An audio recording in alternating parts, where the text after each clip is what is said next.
Hola, muy buenas tardes a todos. ¿Qué tal? Bueno, lo primero de todo, muchas gracias al equipo de IBS por haberme invitado a este webinar en el que, bueno, pues trataré de compartir con vosotros algunos de los conocimientos que, bueno, pues que he adquirido a lo largo del desempeño de mi rol dentro del ecosistema de blockchain en el mundo empresarial. Como veis ahí, la charla de hoy trata acerca de blockchain. Como podéis ver en pantalla, nos centraremos en Ethereum, que es la plataforma blockchain más utilizada hoy en día. Veremos qué son los smart contracts y luego nos centraremos también en los NFTs, ¿vale? Bueno, antes de nada me presento. Yo soy César Rodríguez y trabajo como Blockchain Specialist dentro del equipo de Telefónica Tech. Y bueno, pues un poco mi papel ahí es coordinar diferentes proyectos en diferentes ámbitos dentro del ecosistema, y esto hace que esté muy cerca de empresas y de startups y en continuo contacto con ellas en todo lo relacionado con los proyectos blockchain en los que trabajamos, ¿no? Ahí mi labor es, bueno, pues acompañarles durante todo el desarrollo, desde diseño, análisis, diseño, implementación y soporte, ¿no? Aquí os dejaba mis redes sociales por si tenéis interés en seguirme, que de vez en cuando publico contenido que espero que sea de interés.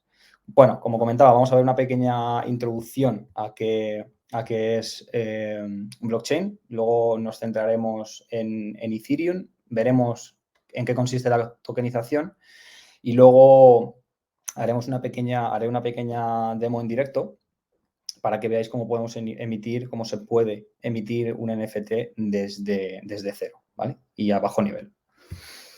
Entonces, bueno, para introducir blockchain es necesario hablar de este paper. Esto fue el paper de la publicación en la que se presentaba Bitcoin por allá por 2008, perdonad, en el que, bueno, pues esta persona o este grupo de personas bajo este seudónimo de Satoshi Nakamoto presentaba Bitcoin como un sistema alternativo y digital al sistema tradicional bancario, ¿no?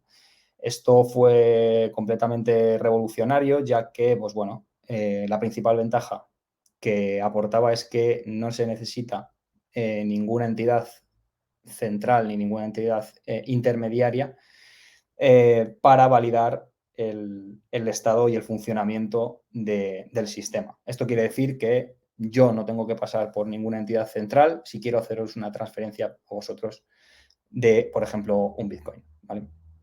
¿Por qué nombro este suceso? Porque la tecnología subyacente a Bitcoin, sobre la que reposaba y sobre la que reposa Bitcoin, es blockchain, ¿vale? Es muy importante que diferenciemos. Mucha gente se piensa, cuando hablamos de blockchain, solo su cerebro directamente piensa en criptomonedas, pero es muy importante diferenciar las criptomonedas de blockchain. Blockchain es la tecnología subyacente que soporta la ejecución de, bueno, en este caso, criptomonedas, pero también otros muchos casos de uso.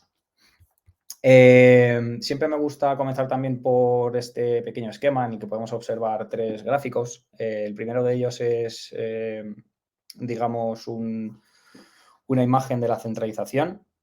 Como todos podéis ver ahí, como probablemente ya sepáis, un sistema centralizado significa que el procesamiento se realiza en el mismo sitio y que está controlado por una misma entidad. Es este caso. En este caso solo tenemos un punto central, un elemento central, y que probablemente está controlado por una sola entidad. Pero por el contrario, existen sistemas distribuidos y descentralizados. Y existe una diferencia entre distribuido y descentralizado. Distribuido significa que no todo el procesamiento del sistema se va a realizar en el mismo sitio. Esto quiere decir, bueno, no tanto a nivel físico, o sea, un poco igual, pero sí tanto a nivel lógico. No todo el procesamiento que ese sistema lleve a cabo se va a realizar en el mismo punto. Mientras que descentralizado, si os fijáis aquí, en este caso, distribuido, todos los nodos pertenecen a la misma entidad, pero descentralizado quiere decir que no hay una única entidad que tenga el control sobre el procesamiento. Es decir, aquí vemos diferentes puntos, cada uno pertenecientes a una unidad de control, digamos. Para mí, blockchain es tanto descentralizado como distribuido. Descentralizado porque no todo el poder de procesamiento lo controla una entidad central, y distribuido porque no todo el procesamiento se realiza en el mismo sitio, ¿vale? Visto esto, por daros una descripción de qué es blockchain, pues no deja de ser es un ledger, que se conoce como ledger o base de datos distribuida. Imaginaros una base de datos tradicional a la que estamos acostumbrados, pero esta base de datos tiene una particularidad o un conjunto de particularidades bastante especiales. En este caso, una base de datos tradicional está ejecutando en una máquina concreta. Cuando hablamos de blockchain, estamos hablando de una red de nodos. Esto quiere decir que existe una red con un conjunto de nodos, cada uno de ellos con su propia copia de la información, y que forman parte de esta red, ¿vale? Es muy importante esta diferencia. Entonces, como veis ahí, todos los nodos, todas las máquinas que forman parte de esa red están registrando información en tiempo real, y gracias a la naturaleza de blockchain, que veremos ahora un poco más adelante, la información permanece de forma inmutable e inalterable. Esto, como digo, es gracias a su naturaleza, a sus propiedades criptográficas, y bueno, pues para añadir nueva información, puesto que no hay una entidad central que controla la red, sino que la red por sí misma se autogestiona, es necesario alcanzar el consenso en toda la red. Luego veremos también cómo se logra este consenso. Como pongo por ahí abajo a la izquierda, existen diferentes tipos de blockchains. Existen las blockchains públicas, en las que cualquiera puede acceder a través de un nodo, a través de un cliente. Te puedes descargar un programita en tu ordenador y puedes entrar a formar parte de una red pública. Existen redes privadas, por el contrario, que están controladas por una entidad, y luego existe una mezcla que son las consorciadas, digamos, o las permisionadas, en las que necesitas pues que alguien te autorice para poder entrar a formar parte de esa red. Una de las cosas más importantes de blockchain, y en concreto de Ethereum, como veremos más adelante, es la posibilidad de definir lógica de negocio sobre la red en forma de smart contract. Este término probablemente os suene, y en él ahondaremos un poquito más adelante, ¿vale? Pero bueno, básicamente lo que nos permite es definir lógica programable en la red. ¿Por qué se llama cadena de bloques? Porque al final, pues la información se almacena en forma de bloques. Luego veremos cómo, y cada uno de los bloques tiene una referencia al bloque anterior, ¿vale? Como veis aquí, el primer bloque tiene un hash correspondiente. Este hash se calcula, ¿vale? Es un hash criptográfico que, dada una entrada, genera una salida única. Se genera a partir de la información del bloque, y si os fijáis aquí, tiene otro parámetro en el que se indica cuál es el hash anterior. En este caso, como es el primer bloque, pues el previo apunta a vacío o apunta a 0. Pero si os fijáis en los siguientes, el hash del bloque previo, en este caso, coincidiría con el del bloque 1, y así sucesivamente, ¿vale? Es por eso que se llama cadena de bloques. Si yo intentase hacer trampas en la información alojada, por ejemplo, en el bloque 1, este hash sería completamente diferente, y entonces este puntero no correspondería al hash que tenía almacenado. De forma que de aquí en adelante nos podemos dar cuenta, de aquí en adelante, o sea, en este punto nos damos cuenta de que la cadena alguien ha intentado corromperla, y de aquí en adelante quedaría invalidada, ¿vale? Es por esto que en este caso he puesto 3 bloques, pero actualmente hay miles de bloques, ¿vale? Es por eso que decimos que la información permanece inmutable, porque es computacionalmente muy costoso el poder modificar la misma. A partir de ahora nos centraremos en Ethereum, y para que tengáis un poquito de contexto, pues me gustaría hablaros un poco del timeline.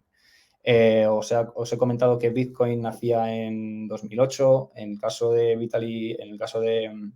Vitalik Buterin y su lanzamiento con el Yellow Paper de Ethereum, nos vamos a 2013.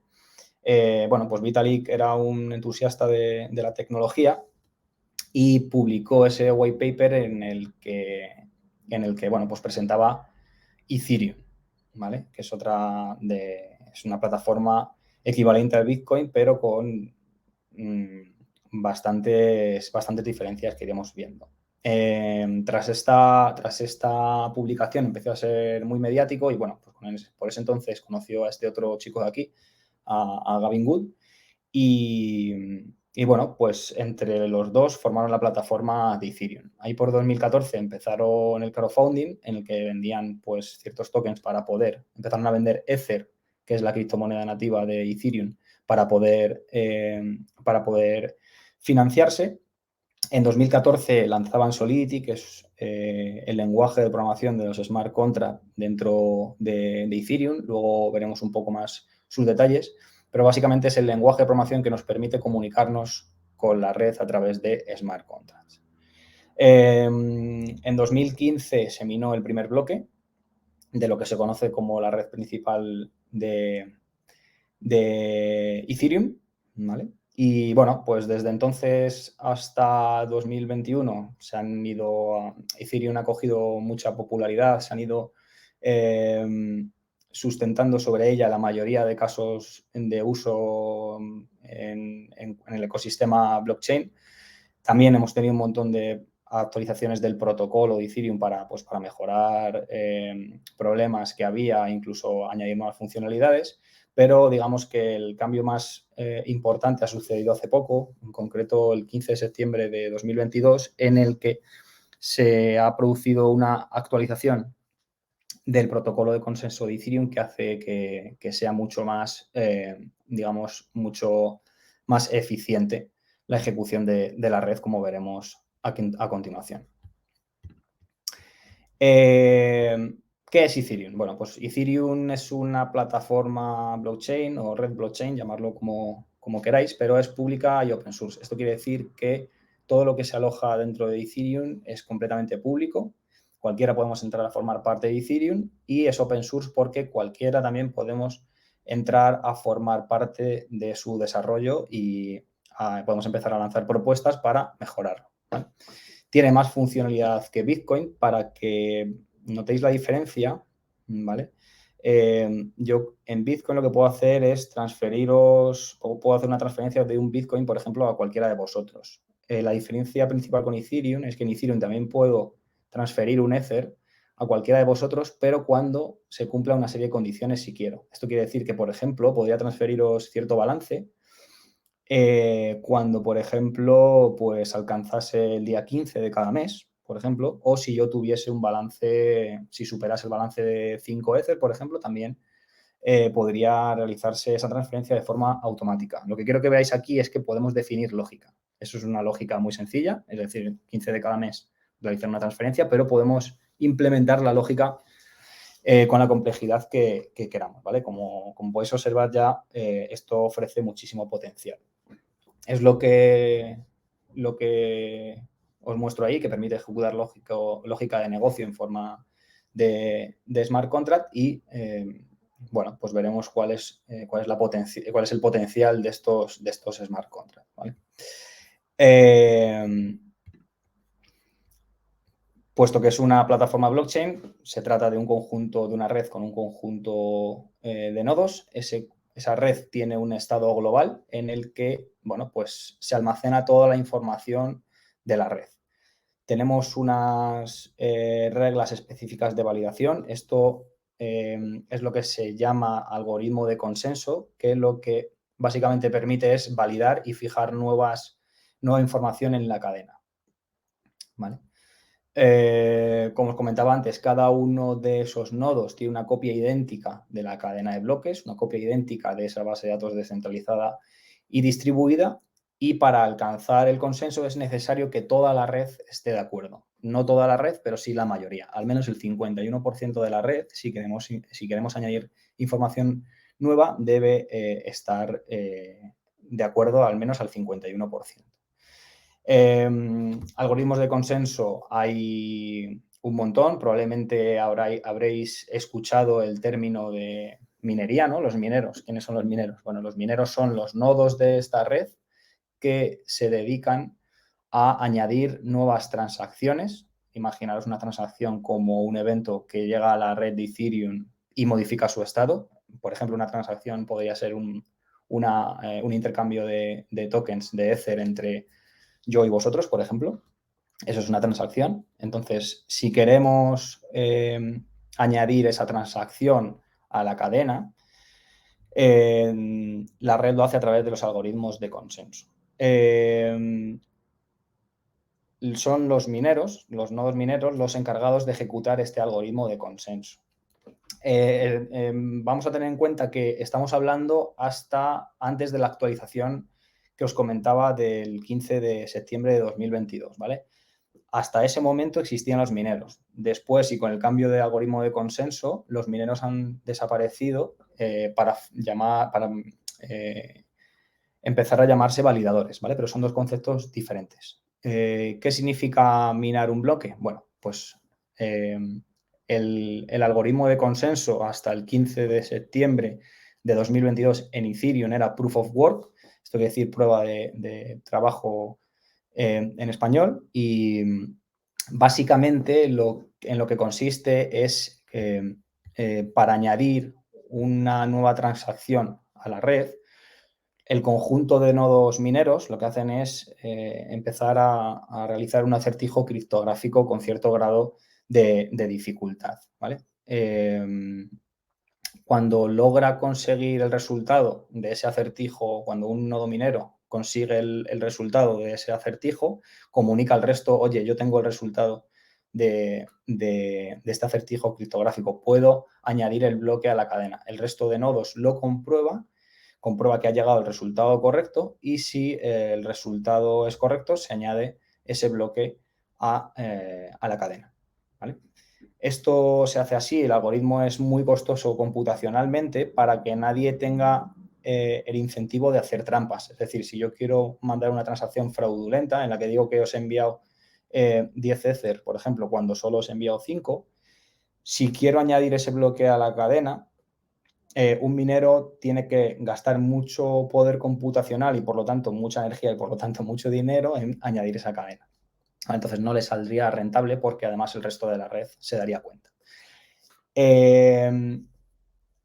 Ya podéis ver que, como os he comentado, el consumo de energía, este algoritmo es completamente ineficiente, pero existen otro tipo de algoritmos como el Proof of Stake, precisamente hacia el que se ha pivotado después de la actualización importante en septiembre de 2022, en el que se soluciona este problema. En Proof of Stake, básicamente lo que se hace, los nodos ya no se llaman, los nodos ya no existe el concepto de minería, sino que existe el concepto de validador. Existe un conjunto de nodos validadores que son los que van a ser seleccionados para añadir un bloque a la cadena. Estos nodos validadores lo que han hecho ha sido una apuesta, en concreto con la nueva actualización 32 Ether, tienen que apostar para poder valorar, para poder validar y añadir nuevos bloques a la cadena. De forma que si yo intento hacer trampas como nodo validador, pues esos 32 Ether me van a ser retirados de mi cuenta. Ese es el incentivo para que nadie haga trampas. Entonces, en Proof of Stake, entre el conjunto de validadores, aleatoriamente se elige uno que va a ser el que va a realizar el minado el que va a realizar, el que va a añadir el bloque a la cadena. Es decir, no tienen que realizar ya ningún algoritmo, no tienen que realizar ningún acertijo criptográfico, sino que son seleccionados pseudo al azar, porque realmente depende directamente de la cantidad de Ether que deposites para minar el bloque, ¿vale? Luego hay otro tipo de algoritmos de consenso en los que tampoco voy a entrar porque si no nos va a dar tiempo a ver todo lo que quiero enseñaros. ¿Cuál es el problema de Proof of Work? Como os he dicho, mucha cantidad de energía gastada. Al final, la descentralización y la distribución quedan un poco en duda, puesto que todas las granjas de minería ¿vale? Al final todo el poder computacional de minería estaba en manos de 4 o 5 granjas de minería a nivel mundial. Esto quiere decir que obviamente la descentralización se ve comprometida, ¿vale? Y luego podríamos tener el ataque del 51%, es decir, si alguna de esas granjas de minería tuviese el 51% de los nodos, algo que es muy difícil porque, bueno, pues tendría un coste altísimo, pues si se diese el caso, podría ser que alguien intentase y consiguiese añadir información a la cadena de forma fraudulenta. En Ethereum existen diferentes tipos de redes. Tenemos la red principal en la que, bueno, básicamente es la que se utiliza en producción, en todos aquellos proyectos que necesitan esa fase productiva. Y luego existen otro tipo de redes, que son redes de prueba o testnets, que nos permiten, pues bueno, testear nuestras soluciones. En concreto, nos permiten, pues, digamos, testear que todos los smart contracts que vamos a utilizar luego en producción están libres de errores. Porque recordad que cuando almacenamos algo en blockchain permanece de forma inmutable. ¿Vale? Entonces es muy importante que una vez que pasamos a producción toda la solución esté muy bien probada. En las redes de test, las redes de prueba, obviamente en la red principal el Ether tiene un valor económico real, pero en las redes de prueba existe también Ether, funciona exactamente igual que la red principal, pero no tienen valor económico. Es decir, existen un conjunto de faucet o grifos, como os pongo aquí a la derecha, en las que tú puedes, a los que son servicios web, a los que tú puedes ir y puedes coger Ether de prueba, ¿vale? Ether sin valor económico para tú realizar tus pruebas. Esto es importante porque siempre que queremos almacenar información en Ethereum, es necesario gastar Ether, ¿vale? Este Ether es la recompensa que obtienen los mineros cuando validan la transacción, ¿ok? Ahora entraremos más en detalle, pero básicamente todas las operaciones, en concreto las operaciones que escriben datos en la cadena, las de lectura no, porque son inmediatas y no necesitan de computación, pero las que escriben datos en la cadena, esas transacciones necesitan gastar Ether para que sean añadidas al ledger. Bueno, aquí os ponía los diferentes tipos de cuentas que hay en Ethereum. Existen las cuentas personales, cuentas, por hacer alguna analogía, serían las cuentas, sería similar a nuestra cuenta del banco, ¿vale? Están controladas por una identidad, por nosotros. Cada uno de nosotros podemos crearnos una cuenta en Ethereum de forma gratuita. Utilizan infraestructura de clave pública, ¿vale? Para firmar transacciones y enviarlas a la red. Tienen cierto balance, es decir, yo en mi cuenta tendré, pues bueno, si he comprado Ether, tendré la cantidad de Ether que haya comprado y con esta cuenta lo que puedo hacer es enviar transacciones o crear smart contracts, ¿vale? En la red. Y luego están las cuentas de contrato. Estas cuentas de contrato están controladas por el propio código del contrato. Veremos que un contrato no deja, un smart contract no deja de ser un programa informático. Tienen cierto balance y, bueno, pues residen en la blockchain de forma inmutable, ¿vale? Es por esto que antes os comentaba que es muy importante que estos smart contracts estén bien probados antes de pasar a la fase productiva. Como os comentaba antes, se necesita emplear un gasto de Ether cuando queremos enviar una transacción de escritura a la red, ¿vale?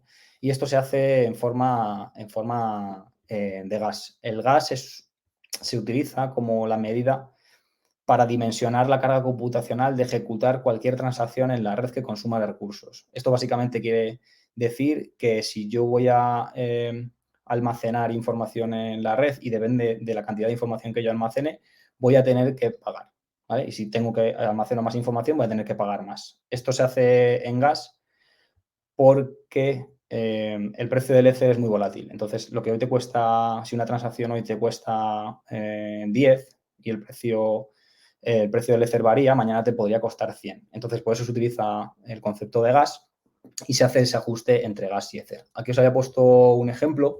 Imaginaos que enviar una transacción a la red son 17.500 unidades de gas y el precio del gas está a 0,002 Ether por cada 100, pues básicamente esa transacción nos costaría aproximadamente 110 euros, ¿vale? En función del precio al que estaba el Ether cuando generé esta diapositiva, ¿vale? Pero bueno, sí me interesa que os quedéis con el concepto de que el gas se utiliza para medir la carga computacional de lanzar una transacción a la red, ¿vale? ¿Cómo se almacena la información en Ethereum? Bueno, pues en forma de bloques. ¿En qué consiste un bloque? Básicamente lo que os comentaba antes, tiene un hash que apunta al bloque anterior, al hash del bloque anterior, y utiliza una estructura de Merkle, que no dejan de ser unas estructuras de datos de control y que son muy eficientes a la hora de buscar información. Básicamente, un bloque aloja diferente número de transacciones. Imaginaos que un bloque podría almacenar 50 transacciones. Todas esas transacciones se genera esta estructura de control, de forma que yo aquí tendría la transacción 3, aquí tendría la transacción 2, aquí tendría la transacción 1 y aquí tendría la transacción 0. En el caso de que tuviese 4 transacciones, construyo esta estructura de árbol y lo que registro es esta raíz, de forma que con esta raíz yo puedo validar que estas transacciones son válidas, ¿vale? Y esta referencia es la que se almacena en el bloque, entre otras muchas cosas.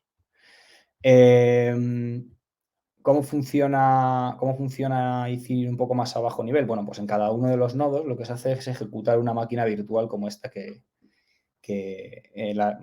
como esta que os enseño aquí. Se llama la máquina virtual de Ethereum, ¿vale? Y es una máquina, como veis aquí os pongo, Turing completa. Esto quiere decir que puede resolver cualquier problema computacionalmente costoso siempre y cuando disponga de un lenguaje de programación. En este caso, como tenemos Solidity, que es el lenguaje de programación de los smart contracts, entre otros, existen otros como por ejemplo Viper, pero si tenemos un lenguaje para poder comunicarnos, esta máquina virtual puede resolver cualquier problema complejo, ¿vale? Y básicamente esta máquina es la que proporciona el entorno de ejecución en la que se gestionan tanto las cuentas de Ethereum como los balances, como todos los smart contracts, ¿vale?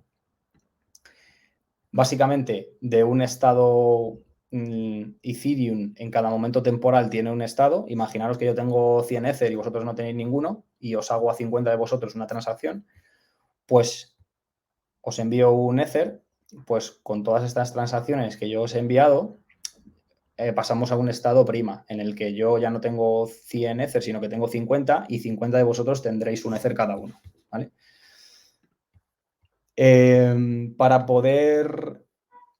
Para poder hacer uso de un smart contract, lo que tenemos que hacer primero es desarrollarlo, ¿vale? Luego debemos compilarlo. Esta compilación nos generará el código que entiende la máquina virtual de Ethereum y luego debemos desplegarlo en la red. Cuando lo desplegamos en la red, se nos devolverá una dirección de contrato que será la que tenemos que utilizar para poder interactuar con ese smart contract, ¿vale? Y llegados a este punto, llegamos al término de smart contract que probablemente os suene a muchos de vosotros. ¿Qué es un smart contract? Pues realmente el término está un poco confundido porque no es ni inteligente ni tiene por qué ser un contrato, ¿vale? No dejan de ser programas. Al igual, si alguno de vosotros tiene perfil de desarrollador, un smart contract no deja de ser un programa con el que podemos hacer, por ejemplo, en Java, en C, en C++, en el lenguaje que queráis. No deja de ser un programa, y inteligente tampoco es porque, bueno, será todo lo inteligente que sea el desarrollador que lo ha implementado, ¿no? Lo que sí que hace es que ejecutan de manera descentralizada, es decir, yo puedo desarrollar un programa tradicional, por ejemplo, en JavaScript, y lo puedo ejecutar en mi ordenador, ¿vale? La diferencia con un smart contract es que ese mismo programa yo lo puedo lo puedo implementar en forma de smart contract, y ese smart contract ya no está ejecutando solo en mi ordenador, sino que está ejecutando en la red en cada uno de los ordenadores, en cada uno de los clientes o en cada uno de los nodos que forman parte de la red. Esto supone una ventaja porque actúan de manera automática, como os pongo ahí, autónoma, y descentralizada. Es decir, si yo implemento mi programa de una calculadora, ese programa os lo expongo a vosotros y os dejo que lo utilicéis. Vosotros, cuando os penséis que estáis haciendo un 2 más 3, por ejemplo, yo podría manipular ese programa para que realmente la operación que estuviera haciendo sería un 2 por 3. ¿Vale? Esto es imposible hacerlo con un smart contract, porque yo, cuando despliego el smart contract, despliego mi programa en la red de Ethereum, todos los nodos de la red comprueban que yo estoy haciendo un 2 más 3 y que no estoy haciendo 2 por 3. Y si alguno intenta hacer 2 por 3, el resto de los nodos se van a dar cuenta y esa operación no va a ser válida. ¿Vale? Es muy importante que lo sepáis. Aquí os he puesto cuál sería la estructura de un smart contract. Si alguno de vosotros tenéis experiencia desarrollando, veis que no deja de ser un programa con sus variables, con su método constructor y con sus funciones. En este caso es un smart contract muy sencillo. Lo único que hace es definir un mensaje inicial y tengo dos métodos o dos funciones. Puedo devolver ese mensaje o puedo actualizar el mensaje. ¿Cuál es la principal diferencia entre estas dos funciones? Cuando estoy devolviendo el mensaje que yo introduje cuando desplegué este smart contract, imaginaos que yo inicio este smart contract y el mensaje pongo hola, ¿qué tal? Si yo utilizo esta función, que es una función de lectura, es una función que no tiene coste, porque lo único que estoy haciendo es consultar información. No estoy en ningún momento modificando la información del contrato y, por lo tanto, no se genera ninguna transacción cuando yo quiero consultar un mensaje. Por el contrario, si yo quisiera hacer una actualización de esa variable y quisiera actualizarlo del valor anterior a otro nuevo, como por ejemplo adiós, pues en este caso estaría haciendo estaría utilizando una función de escritura que modifica la información del contrato, porque estamos modificando el valor de esta variable, y que estaría creando una transacción, que por lo tanto tiene un coste de operación asociado. ¿Vale? Esto es muy, muy importante. ¿Qué es algo también muy importante de los smart contracts? Bueno, en redes públicas, como os he comentado antes, todo es público. Es decir, si yo, como os comentaba antes, mi smart contract de calculadora, yo lo cojo y lo despliego en la red, cualquiera de vosotros podríais acceder a un explorador de bloques y cualquiera de vosotros podríais leer el código de mi contrato que yo he implementado. ¿Vale? Como os comentaba aquí, una vez desplegado no se puede eliminar. Esto quiere decir que si hay algún problema con ese smart contract, debemos generar un nuevo smart contract para solucionarlo y desplegar ese nuevo smart contract, pero no podemos eliminar uno que ya esté ejecutando. Y bueno, como os pongo aquí, existen aplicaciones construidas sobre smart contracts que dejan de llamarse aplicaciones tradicionales para pasar a llamarse aplicaciones descentralizadas, y que básicamente la diferencia con las aplicaciones tradicionales es que, en vez de utilizar su lógica de negocio, en vez de estar centralizada en un programa, en un servidor concreto, pues su lógica de negocio está implementada en forma de un smart contract y está desplegada en la red. Existen cuando hablo de clientes de Ethereum, me refiero a los nodos de la red. Esto quiere decir que yo, para acceder a la red, necesito hacerlo a través de un cliente, a través de un nodo, ¿vale? Y existen diferentes clientes en los que no voy a entrar mucho en detalle porque no nos va a dar tiempo a ver todo, ¿vale? Pero que sepáis que para acceder a la red tenemos que hacerlo a través de un cliente, un nodo, que no deja de ser un programa que instaláis en vuestro ordenador. Podéis bajaros un programa que instaláis en vuestra máquina y que entráis a formar parte de la red, y podríais empezar a, por ejemplo, desplegar contratos o enviar transacciones a la red a través de vuestra máquina. El lenguaje de programación más utilizado para los smart contracts en Ethereum es Solidity, que bueno, es un lenguaje tipado porque es necesario definir el tipo de variables que vamos a utilizar antes de utilizarlas, y eso está orientado a contratos porque digamos que es la unidad en la que se suele trabajar, y tiene su propio compilador. Como os comentaba antes, existen aplicaciones descentralizadas que se construyen por encima de los smart contracts, o más bien que utilizan los smart contracts como su backend, ¿vale? Como su lógica de negocio. Y bueno, pues por lo tanto heredan sus características. Son de naturaleza abierta, es decir, que yo, por ejemplo, una aplicación descentralizada, puedo entrar a leer su código y ya, si por ejemplo me convence, si entiendo de programación y me convence ese código, podría decidir si utilizar la aplicación o no, cosa que por ejemplo no podemos hacer con Facebook. Por ejemplo, Facebook no sabemos cómo está programado y todos asumimos que, bueno, pues que va a funcionar bien. Pero sin embargo, con una aplicación descentralizada podemos consultar, digamos, cuál es la lógica por la que funciona. Y bueno, ahí os pongo un conjunto de características que las diferencian. Es resistente a la censura porque no hay una entidad que lo controle, es completamente descentralizada porque, bueno, porque utiliza smart contract, la integridad de los datos es muy alta, nadie puede hacer trampas, tiene privacidad hasta cierto punto porque hay muchas aplicaciones descentralizadas que, bueno, pues que necesitan un proceso de onboarding de los usuarios, es decir, un proceso de Know Your Customer, en el que sí que consiguen información del usuario. Y la disponibilidad de servicio, en principio, es total, porque mientras que haya un nodo que está corriendo esa aplicación descentralizada en toda la red, tendríamos disponibilidad de servicio. Para que veáis cuál es un problema del algoritmo de consenso basado en Proof of Work, ¿vale? Este que se ha sustituido con la última actualización. Antiguamente, hasta septiembre de 2022, se procesaban 15 transacciones por segundo en Ethereum. Esto comparado imaginad con la cantidad de transacciones que soportan plataformas como, por ejemplo, Visa o Mastercard, que hablamos de miles de transacciones. En el caso de Ethereum con Proof of Work se procesaban 15 transacciones. Si llegan 1000 transacciones por segundo, se quedarían sin procesar 985.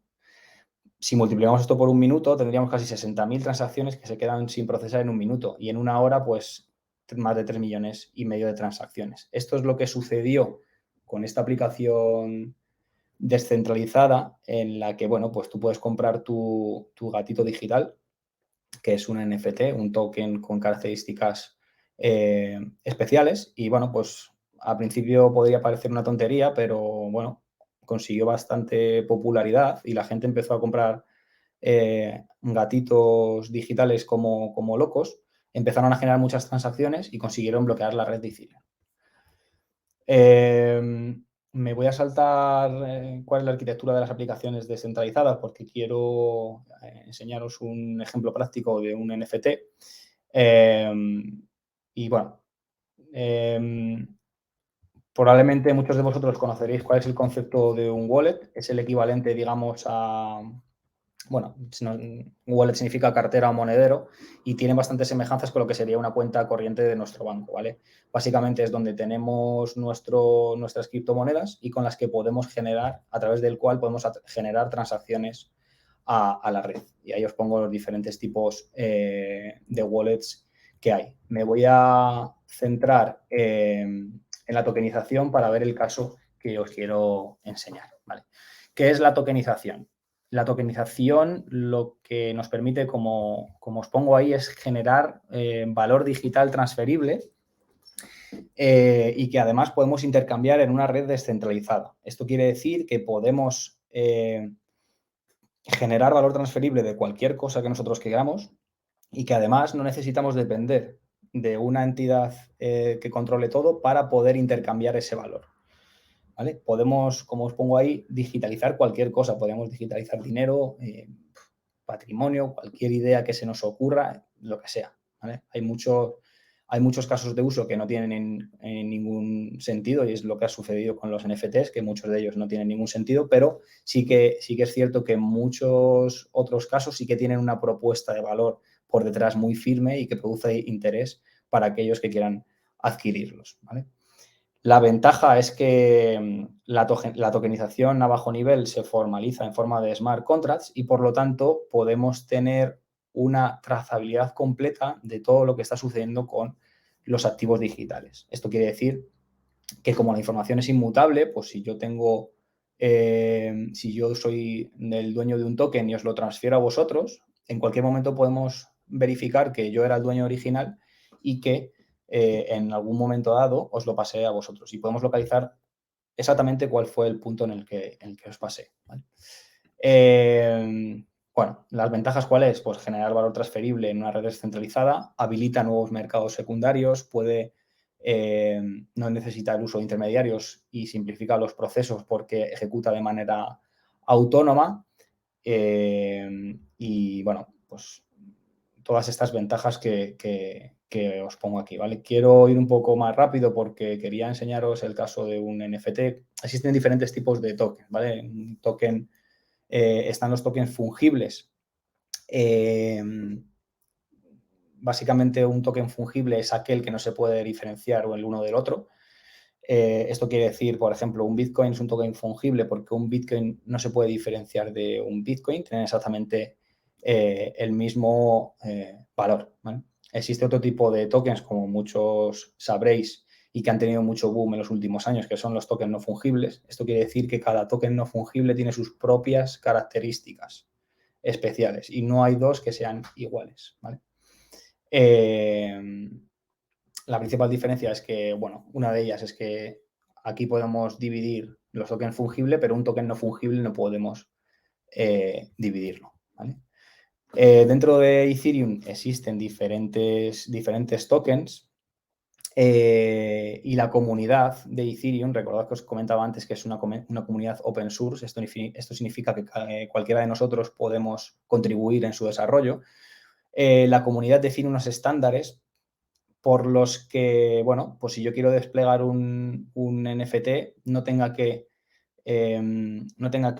desarrollar mi propio smart contract, sino que puedo utilizar un smart contract que me viene dado por la comunidad y que hace que todas las aplicaciones que utilicen este smart contract entiendan el código de mi contrato. Esto quiere decir que las aplicaciones van a ser los más interoperables entre sí. Porque si yo cogiese y yo me programase mi propio smart contract para lanzar un NFT, pues es posible que una aplicación no entendiese de qué tipo es mi NFT, ¿vale? Entonces, para lo que sirven estos estándares es para definir una forma común en la que, por ejemplo, en este caso, crear un token RC721, que es el token del NFT por excelencia. Si os fijáis aquí, el estándar nos dice que, bueno, pues tenemos una función para consultar el nombre, el símbolo de ese token, cuál es el balance de un token para un dueño dado, y tenemos otro tipo de funciones como, por ejemplo, transferir ese token de una dirección a otra, ¿vale? Yo tengo aquí un ejemplo, ¿vale? Con esto vamos a finalizar. Tengo, ¿vale? Me he cogido este estándar de Smart Contract. No sé si se ve bien, vamos a darle un poquito de zoom. Esto es un smart contract en el que estoy utilizando el estándar RC1155, que es una mezcla entre un token fungible y un token no fungible, pero lo que voy a hacer, o sea, este contrato me permite lanzar tanto tokens fungibles como no fungibles. Bueno, si os fijáis, lo único que he hecho ha sido importar el estándar, ¿vale? Y lo que le estoy diciendo aquí es que, bueno, cuando despliegue este smart contract en la red, voy a lanzar un conjunto de NFTs, ¿vale? Cada NFT tiene sus propias características, como os comentaba antes, ¿vale? Y cada NFT, a ver si me dejáis que os enseñe aquí, ¿vale? En este caso yo voy a lanzar 10 NFTs y voy a lanzar 10 NFTs que van a representar cada uno de ellos, ¿vale? Esta es la forma en el que bueno, pues en el que introducimos las características de este NFT, y lo que voy a hacer yo va a ser simular que esta colección va a ser 10 entradas para, por ejemplo, asistir a este webinar, ¿vale? Entonces voy a lanzar, luego el propietario de cada NFT tendrá la posibilidad de asistir a este webinar, ¿vale? Si os fijáis aquí, le estoy dando un nombre, una descripción, una imagen, ¿vale? Esto está todo almacenado en IPFS. Otro día, si queréis, podemos hablar de este tipo de plataformas, ¿vale? IPFS es una plataforma de almacenamiento distribuido. Básicamente es como un disco duro, pero distribuido entre diferentes ordenadores, ¿vale? De forma que, bueno, pues aquí voy a darle las características a mis NFTs, ¿vale? Voy a decir que va a tener un nombre, que va a ser este, y una descripción. voy a decirle que este NFT forma parte de una colección de 10 tokens que han sido acuñados para otorgar a su poseedor la posibilidad de asistir a esta masterclass, ¿vale? A este webinar. Le voy a dar una imagen que también está alojada en IPFS, si nos venimos aquí.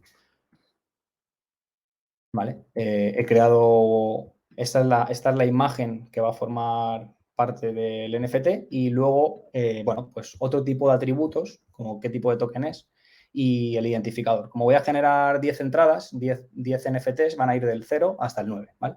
Entonces, cuando despliego este contrato, que lo he hecho antes para tardar menos, cuando yo despliego este contrato, lo que, lo que podemos hacer luego es utilizar un marketplace como OpenSea, por ejemplo, que muchos de vosotros es posible que conozcáis ya.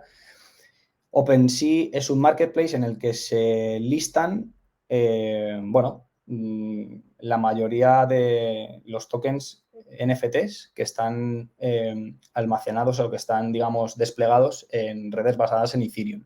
En este caso yo he utilizado una red de prueba, ¿vale? Y aquí, como estáis viendo, he emitido una colección de 10 NFTs, ¿vale? Cuando yo he desplegado este contrato, pues enseñaba aquí a nivel de código, automáticamente lo que se genera es un NFT. Como estoy utilizando un estándar, OpenSea tiene la capacidad, sabe el tipo de NFT que he, digamos, emitido, ¿vale? Que he minteado, y es capaz de representar sus propiedades. Si entramos en uno de ellos, por ejemplo, pues podemos ver que corresponde la descripción con la descripción con el nombre que yo le había dado, la descripción, ¿vale? Y que este, por ejemplo, tiene el identificador número 6. Este sería la entrada número 6, ¿vale? Porque he pinchado en esa que era la 6. Si nos vamos a esta última, pues este es el primero, ¿vale?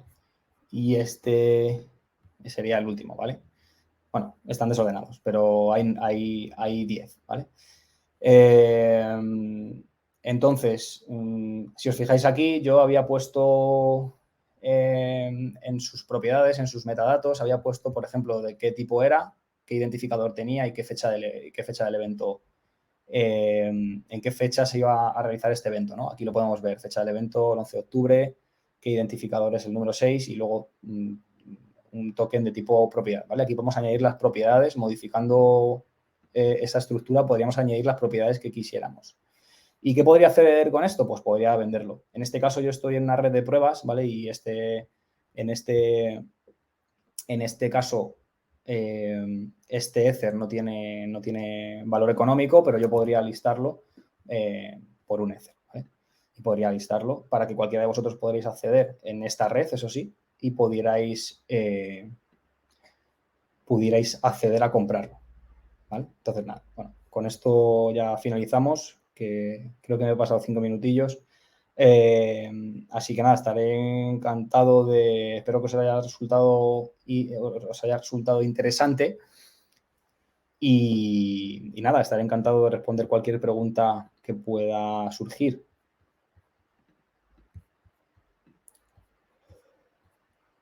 A ver, voy a leer el chat, aquí lo tengo.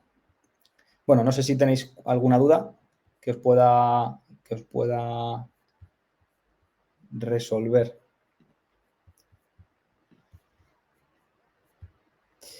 Vale, bueno, preguntaban en qué lenguajes se programan estos smart contracts. Bueno, como comentaba, al final, en el caso de Ethereum, tenemos lenguajes de programación como Solidity, Viper o Joule Plus. Pero yo recomendaría que si queréis empecéis por Solidity. Y si queréis empezar a programar, podéis haceros CryptoZombies, que digamos es un juego mediante el cual podéis es un curso mediante el cual podéis aprender a desarrollar smart contracts de una forma bastante entretenida. Voy a ver si...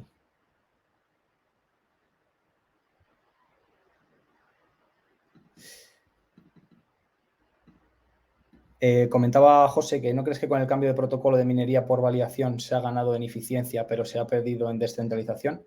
Bueno, realmente yo creo que en descentralización ni hemos ganado ni hemos perdido, porque recuerda que para ser un validador actualmente necesitas 32 Ether de depósito. Es decir, necesitas coger 32 Ether que es una cantidad bastante importante, y depositarlos en un smart contract, ¿vale? Como garantía de que tú vas a validar bloques.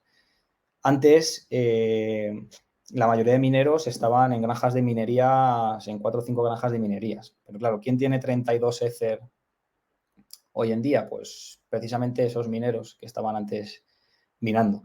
Entonces, la mayoría de granjas de minería ahora se han convertido en validadores. Entonces, la descentralización, si me preguntas, yo creo que se mantiene bastante, bastante parecido. Y no sé si hay alguna pregunta más, creo que no. Así que bueno, igual he ido un poco rápido, pero eran, no sé, eran bastantes conceptos. Si queréis otro día podemos organizar otro y entramos más en detalle en lo que queráis, ¿vale? Existen interfaces de usuario para la redacción de un smart contract. Te refieres para la implementación de un smart contract, entiendo, ¿no? Sí, existen diferentes herramientas que te permiten, digamos, te facilitan la creación de esos smart contracts. Por ejemplo, aquí tenemos un wizard, ¿vale? En el que, bueno, pues le estoy diciendo que voy a generar un tipo de token RC721 y aquí podría añadirle diferentes funcionalidades, ¿vale? Como veis aquí. Entonces, sí, existen diferentes, no es necesario que te lo piques desde cero y puedes utilizar este tipo de wizards. Vale, creo que no hay más preguntas. Lo dicho, muchísimas gracias a todos por asistir y espero bueno, que os haya resultado interesante. Muchísimas gracias.